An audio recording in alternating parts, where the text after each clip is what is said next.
এবারের প্রতিযোগী হিসাবে মঞ্চে ডেকে নিচ্ছি ইব্রাহিম শেখকে। হাফেজ ইব্রাহিম শেখ আসছে বাংলাদেশের মুন্সিগঞ্জ থেকে।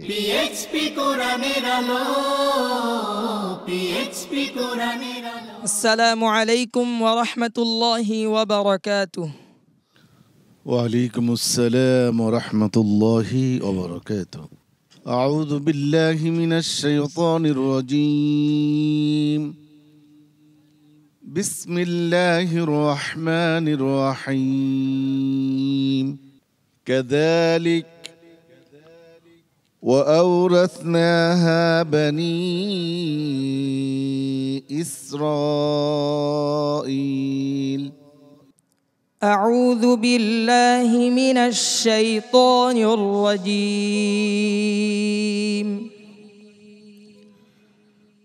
بسم الله الرحمن الرحيم. فألقوا حبالهم وعصيهم وقالوا بعزة فرعون إنا لنحن الغالبون. فألقى موسى عصاه فإذا هي تلقف ما يأفكون. فألقي السحرة ساجدين قالوا آمنا برب العالمين رب موسى وهارون.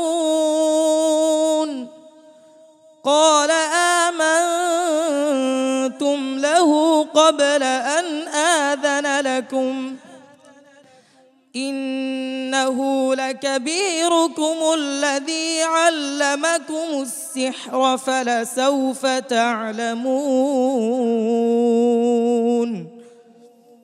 لأقطعن أيديكم وأرجلكم من خلاف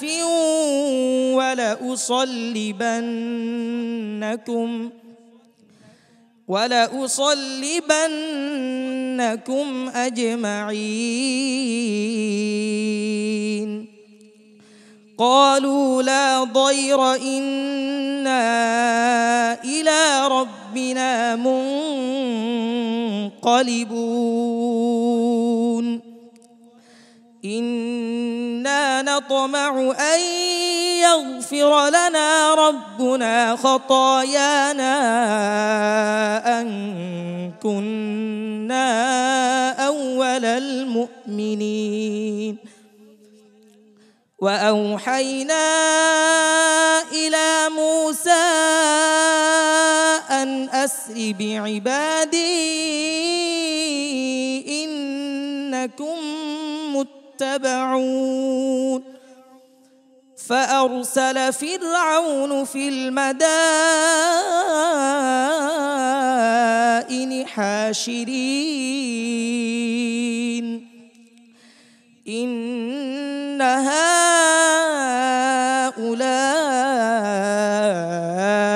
لشرذمة قليلون وإنهم لنا لغائظون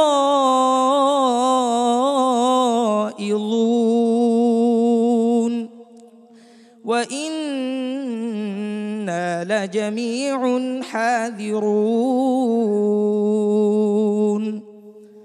فأخرجناهم من جنات وعيون وكنوز ومقام كريم. كذلك وأورثناها بني إسرائيل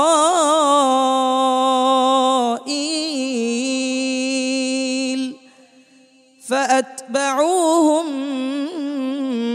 مشرقين. فلما تراءى الجمعان قال أصحاب أصحاب موسى إنا لمدركون قال كلا إن معي ربي سيهدين فأوحينا إلى موسى أن اضرب بعصاك البحر فانفلق فكان كل فرق كالطود العظيم وأزلفنا ثم الآخرين حسبك صدق الله العظيم PHP কোরআনের আলো মাশাআল্লাহ ইব্রাহিম শেখ হাফেজ ইব্রাহিম শেখের তিলাওয়াত আমরা উপভোগ করছিলাম। প্রিয় দর্শক, ইব্রাহিম শেখের আজকের পারফরমেন্স কেমন ছিল সম্মানিত বিচারকদের কাছ থেকে জেনে আসি। হাফেজ মাওলানা আবু ইউসুফ।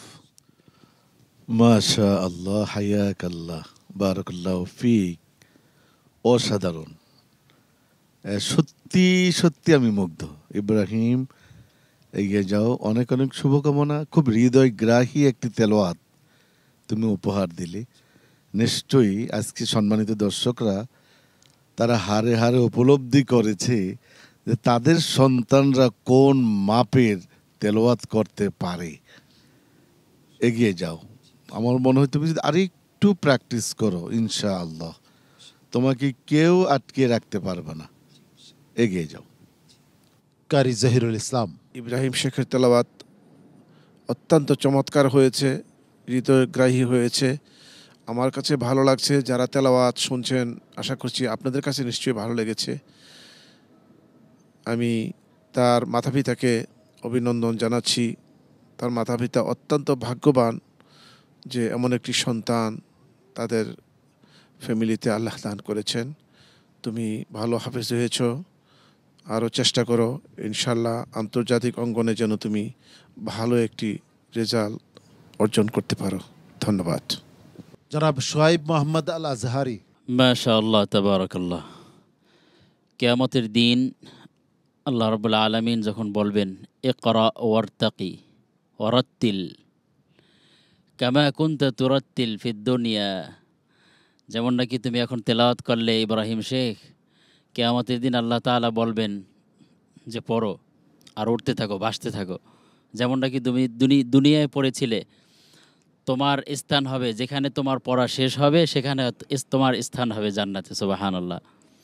তো আমরা পড়া ওর তেলাওয়াত শুনছিলাম, আর আমার মনে মনে আমি বলছিলাম যে আল্লাহ তাআলা কিয়ামতের দিন এভাবে বলবেন যে এভাবে পড়তে থাকবে আর ভাসতে থাকবে আর তার স্থান করে নেবে জান্নাতে, সর্বশেষ স্থানে। আল্লাহ তাআলা আমাদের সকলকে, আমাদের সন্তানদেরকে এভাবে কোরআনের হাফেজ বানানোর তৌফিক দান করেন, এবং কোরআনের হাফেজদের সহিত আল্লাহ তাআলা আমাদেরকে যেন কিয়ামতের দিন জান্নাতে একই স্থানে রাখেন। আল্লাহ তাআলা আমাদের সকলকে কবুল করেন। প্রিয় দর্শক, সত্যি সম্মানিত বিচারকদের সাথে সুর মিলিয়ে আমিও বলতে চাই, আমার সন্তান ডাক্তার হতে পারে, ইঞ্জিনিয়ার হতে পারে অনেক বড় ব্যবসায়ী, কিন্তু তাতে আমার আখেরাতের জীবনে কতটুকু ফায়দা। কিন্তু এগুলোর পাশাপাশি আমার সন্তান যদি আল কোরআনকে ধারণ করতে পারে এবং ইসলামকে অনুসরণ করে ইসলাম অনুযায়ী জীবনযাপন করে, তাহলে নিশ্চয়ই আমার এই জীবনও সুন্দর হবে, আখেরাতের জীবনও অনেক বেশি সুন্দর হয়ে আসবে। তো ইব্রাহিম শেখকে আন্তরিক মোবারকবাদ ও ধন্যবাদ। তোমার জন্য অনেক অনেক দোয়া এবং ভালোবাসা। আসসালামু আলাইকুম ওয়া রাহমাতুল্লাহি ওয়া বারাকাতুহু। PHP কোরআনের আলো।